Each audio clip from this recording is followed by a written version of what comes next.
Hello and welcome to day 108 of the Not Alone Today chronological Bible reading plan. Today we'll be reading Psalm 60, 1 Chronicles 18 verses 14 up until chapter 20 verse 8, and then we'll be reading 2 Samuel chapter 24 from verse 1 to 25. Psalm 60. To the choir master, according to Shushan Heduth, a miktam of David, for instruction when he strove with Aram Naharaim and with Haram Zobah, and when Joab on his return struck down 12,000 of Edom in the valley of Salt. O God, you have rejected us, broken our defenses. You have been hungry. O restore us. You have made the land to quake, you have torn it open. Repair its breaches, for it totters. You have made your people see hard things. You have given us wine to drink that made us stagger. You have set up a banner for those who fear you, that they may flee to it from the bow, that your beloved ones may be delivered. Give salvation by your right hand and answer us. God has spoken in his holiness.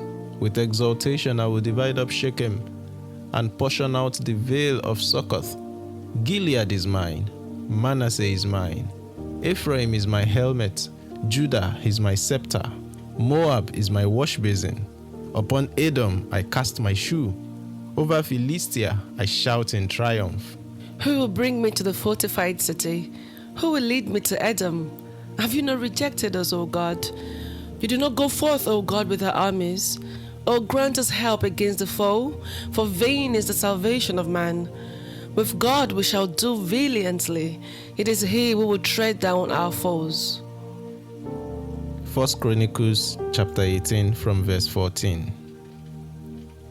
So David reigned over all Israel, and he administered justice and equity to all his people.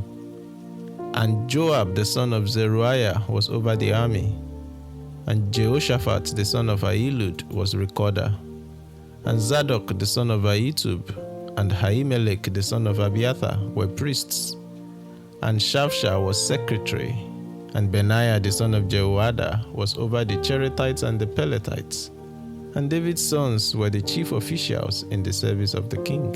Chapter 19. Now after this, Nahash the king of Ammonites died, and his son reigned in his place. And David said, I will deal kindly with Anon the son of Nahash, for his father dealt kindly with me. So David sent messengers to console him concerning his father. And David's servants came to the land of the Ammonites to Anon to console him. But the princes of the Ammonites said to Anon, Do you think because David has sent comforters to you that he is honoring your father? Have not his servant come to you to search and to overthrow and to spy out the land? So Hanun took David's servants and shaved them and cut off their garments in the middle at the hips and sent them away. And they departed. When David was told concerning the men, he sent messengers to meet them, for the men were greatly ashamed. And the king said, Remain at Jericho until your beards have grown, and then return. When the Ammonites saw that they had become a stench to David, Hanun and the Ammonites sent 1,000 talents of silver to hire chariots and horsemen from Mesopotamia, from Haram-Makkah and from Zobah. They hired 32,000 chariots and the king of Makkah with his army, who came and encamped before Medeba. And the Ammonites were mustered from their cities and came to battle. When David heard of it, he sent Joab and all the army of the mighty men. And the Ammonites came out and drew up in a battle array at the entrance of the city. And the kings who had come were by themselves in the open country. When Joab saw that the battle was set against him both in front and in the rear, he chose some of the best men of Israel and arrayed them against the Syrians. The rest of his men he put in the charge of Abishai his brother, and they were arrayed against the Ammonites. And he said, If the Syrians are too strong for me, then you shall help me. But if the Ammonites are too strong for you, then I will help you. Be strong and let us use our strength for our people and for the cities of our God. And may the Lord do what seems good to him. So Joab and the people who were with him drew near before the Syrians for battle, and they fled before him. And when the Ammonites saw that the Syrians fled, they likewise fled before Abishai, Joab's brother, and entered the city. Then Joab came to Jerusalem. But when the Syrians saw that they had been defeated by Israel, they sent messengers and brought out the Syrians who were beyond the Euphrates, with Shophak, the commander of the army of Hadadezer, at their head. And when it was told to David, he gathered all Israel together and crossed the Jordan and came to them, and drew up his forces against them. And when David set the battle in array against the Syrians, they fought with him, and the Syrians fled before Israel. And David killed of the Syrians the men of 7,000 chariots and 40,000 foot soldiers, and put to death also Shophak, the commander of their army. And when the servants of Hadadezer saw that they had been defeated by Israel, they made peace with David and became subject to him. So the Syrians were not willing to save the Ammonites anymore. 1 Chronicles chapter 20. In the spring of the year, the time when kings go out to battle, Joab led out the army and ravaged the country of the Ammonites, and came and besieged Rabbah. But David remained at Jerusalem, and Joab struck down Rabbah and overthrew it. And David took the crown of their king from his head. He found that it weighed a talent of gold, and in it was a precious stone, and it was placed on David's head. And he brought out the spoil of the city, a very great amount. And he brought out the people who were in it, and set them to labor with saws and iron picks and axes. And thus David did to all the cities of the Ammonites. Then David and all the people returned to Jerusalem. And after this there arose war with the Philistines at Gezer. Then Sibbecai the Hushathite struck down Sippai, who was one of the descendants of the giants, and the Philistines were subdued. And there was again war with the Philistines, and Elhanan the son of Jair struck down Lami the brother of Goliath the Gittite, the shaft of whose spear was like a weaver's beam. And there was again war at Gath, where there was a man of great stature who had 6 fingers on each hand and 6 toes on each foot, 24 in number. And he also was descended from the giants. And when he taunted Israel, Jonathan the son of Shimei, David's brother, struck him down. These were descended from the giants in Gath, and they fell by the hand of David and by the hand of his servants. 2 Samuel chapter 24. Again, the anger of the Lord was kindled against Israel, and he incited David against them, saying, Go, number Israel and Judah.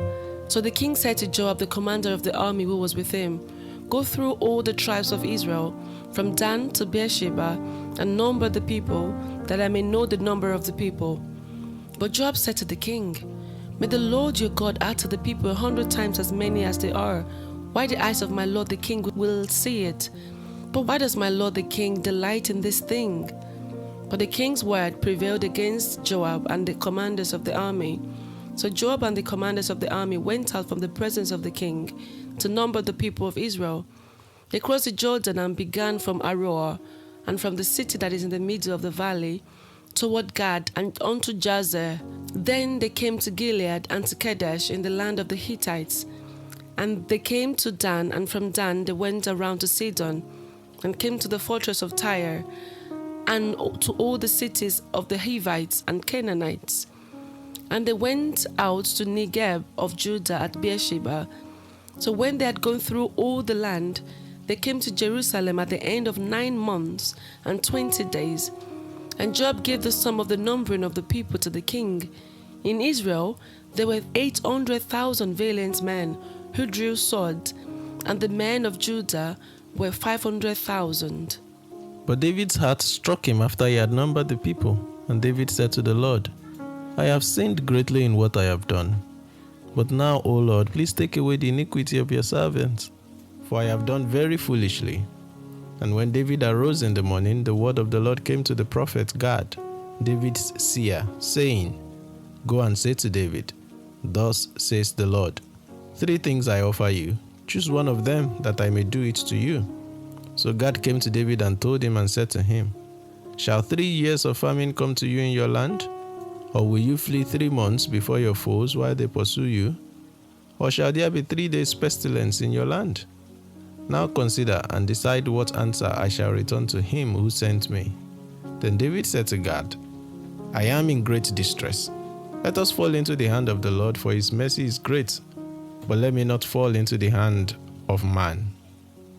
So the Lord sent a pestilence on Israel from the morning until the appointed time. And there died of the people of Dan to Beersheba 70,000 men. And when the angel stretched out his hand toward Jerusalem to destroy it, the Lord relented from the calamity and said to the angel who was working destruction among the people, "It is enough. Now stay your hand." And the angel of the Lord was by the threshing floor of Araunah the Jebusite. Then David spoke to the Lord when he saw the angel who was striking the people and said, "Behold, I have sinned, and I have done wickedly. But these sheep, what have they done?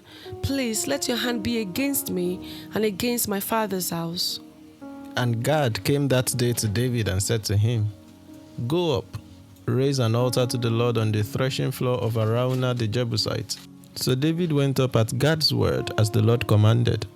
And when Araunah looked down, he saw the king and his servants coming on toward him. And Araunah went out and paid homage to the king with his face to the ground. And Araunah said, "Why has my lord the king come to his servant?" David said, "To buy the threshing floor from you, in order to build an altar to the Lord, that the plague may be averted from the people." Then Araunah said to David, "Let my lord the king take and offer up what seems good to him. Here are the oxen for the burnt offering, and the threshing sledges, and the yokes of the oxen for the wood. All this, O king, Araunah gives to the king." And Araunah said to the king, "May the Lord your God accept you." But the king said to Araunah, "No, but I will buy it from you for a price. I will not offer burnt offerings to the Lord my God that cost me nothing." So David bought the threshing floor and the oxen for 50 shekels of silver. And David built there an altar to the Lord and offered burnt offerings and peace offerings. So the Lord responded to the plea for the land, and the plague was averted from Israel. This is the word of the Lord. Thanks be to God. Here's a quick summary of the 5 chapters we've read so far. In Psalm 60, we read about how that God will tread down our foes. It was a mid-psalm of David. The psalm is mostly exalting God and also charging God.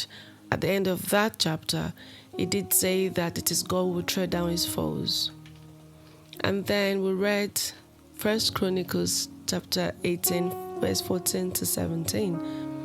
And it's mostly reiterating David's administration and how he administered justice and equity to all his people.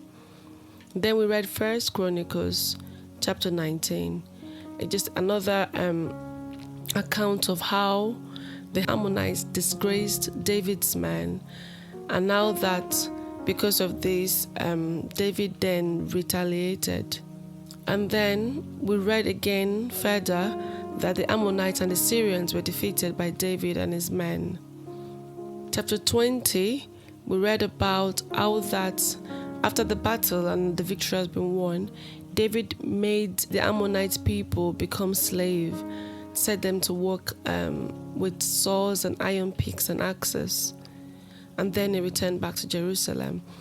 Then again, we read the accounts of the giants that were slain, the Philistine giants that were slain in that account. And then we read 2 Samuel chapter 24, how that David was incited by God to do a census, count the number of the Israelites.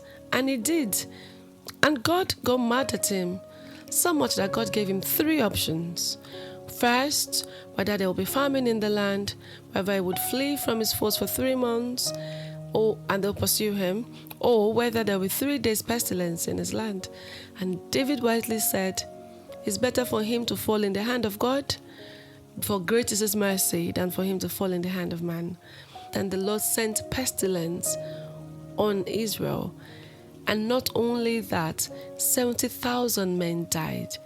And the destruction was going to continue until the Lord himself relented from the calamity and stopped the angel's hand who was carrying out the pestilence. At a point, David said to God, he knows that he has done something that is wicked, but why is God punishing the flock, the sheep as well. What have they done? And he pleaded for God's hand to be against him and against his father's house instead. After God had ceased the pestilence, David went to a man called Araunah, the Jebusite. It was at his house that the angels and was stopped. And David said he would like to buy the threshing floor from him, and that he would have to buy it with a price because he won't offer a burnt offering to God that won't cost him nothing. So David bought the threshing floor for 50 shekels, and then he built an altar to the Lord there and offered burnt and peace offerings. And the Lord responded to the plea for the land, and the plague was averted from Israel. What stood out to you in Psalm 60, my love? Yeah, Psalm 60, I like the last couple of verses. Oh, grant us help against the foe, for vain is the salvation of man. With God we shall do valiantly, for it is He who will tread down our foes. It's just very reassuring of the confidence we have in God. We know that to trust in man is to set ourselves up for disappointment. But with God, we are capable of doing valiantly. Yes. How about you? My one was from verse 7 to 8. However, God said, Gilead is mine, Manasseh is mine, Ephraim my helmet, Judah my scepter, Moab my wash basin, and Edom I cast my shoe. Philistia shout in triumph. When I was reading the 7, I said, Gilead is mine, Ephraim is my helmet, and Judah is my scepter. I owned them, but when I saw wash basin, cast shoe, I said, no, I don't want that. So that stood out to me now that our actions do set us up for good and the opposite. And in 1 Chronicles 18, what stood out to you? It's just a paragraph that we read there, and we read exactly the same thing in 2 Samuel. So just seeing how the same account was recorded stood out. Verse 14 says he administered justice and equity to all his people. And that just stood out because I think for some people it's an either or. We are all about justice or we are all about equity. My learned colleague would be able to tell us the difference between the two, but it just struck me that it's not only justice that he administered to the people, but also equity. What's the difference between equity and justice? So justice says you did X, you pay for X. Equity is you did X, but because of your circumstances or motivations or any mitigating factor, you did X, but maybe you don't deserve the full X. We'll give you half of it. Okay. So it's when you administer justice in fairness, with regards to the circumstances of the person, rather than just clear cut. Yeah, rather than just clear cut. Okay, yeah. That's helpful. Yeah, that sounds very much like God rather than men. So yeah, I'll take that. Chapter 19, what stood out to you? 19, the part verse 6 that says the Ammonites became a stench to David. I just turned it to a prayer in my mind that may I and my family not become a stench to God. May we continually be a pleasing aroma to Him. Indeed. May our daily worship to Him be pleasing and not a stench to Him. Yeah, that stood out to me. For me, it was verse 5 when it says towards the end that David said, remain at Jericho until your beards have grown and then return. I mean, these are people that have been humiliated by the Ammonites. But just that comment again reiterates how David related with them with dignity. He understood that they are already they are at their lowest. Coming to Jerusalem at that point in that condition would just amplify their shame even more. Where it was like, okay, don't worry. Yes, you've been treated unfairly, but remain at Jericho. Let your beards grow. Feel a bit more confident about yourself, and then come back home. And that's very kind of him to do, basically. In chapter 20, what stood out to me was what a concern in verse 3, how that David made the Ammonites labor with saws, iron picks, and axes. And it reminded me of what happened to them, the Israelites, when they were in Egypt. They were set up to labor as well. And God specifically told them that when they do go out to Canaan land, I keep calling it Canaan land, when they go out to the promised land He has given them, they should treat their slaves fairly because they were once slaves themselves.